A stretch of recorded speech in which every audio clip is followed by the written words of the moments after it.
Missouri pitcher Kyle Gibson is following the footsteps of former Tiger aces Max Scherzer and Aaron Crow. Not just the success on the mound, but next month he should join the others as first-round picks in the Major League Draft.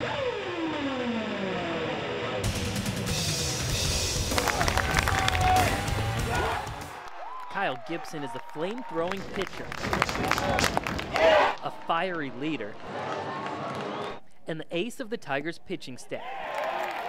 I think that's one thing that I'm really thinking about is trying to get to a super regional and trying to get further than the Missouri Tigers have been in a while. You can point out his Big 12 best 123 strikeouts, or his 5 complete games and 9 conference starts. But Gibson says the 40 pounds he put on in college is his most important number. I think that was definitely the hardest thing I've ever done is gain 35, 40 pounds. Ask Gibson where he finds his motivation to succeed, and he'll tell you his baseball cap. Every time I put my hat on, I think about. What's inside the hat are letters and numbers, confusing to most, but significant to Gibson. I just kind of write that on my hat just because, the way that he kind of inspired me with the way he lived and the way that he inspired others. The inspiration comes from his childhood friend Todd Lewis. As kids, they played on the same basketball team. Lewis was a high school athlete too. We all knew he didn't feel good. We all knew that he was sick and going through chemo, and he would still come sit on the front row. He'd never be able to stand up and cheer because he was pretty tired, but he came and watched the game and cheered us on. WWNFY stands for We Will Never Forget You.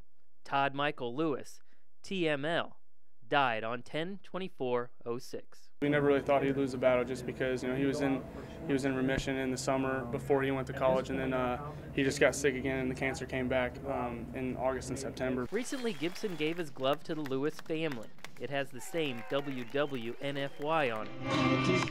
He passed on his message without saying a word. I think they need to know that other people still think about him and keep them in their prayers and in their mind. They need to know that he's an inspiration to everybody else and that he's on our minds all the time. Gibson says he plans to keep putting the saying in his hat after college. He says so he doesn't forget where he came from and the friend who helped him get there. Back to you.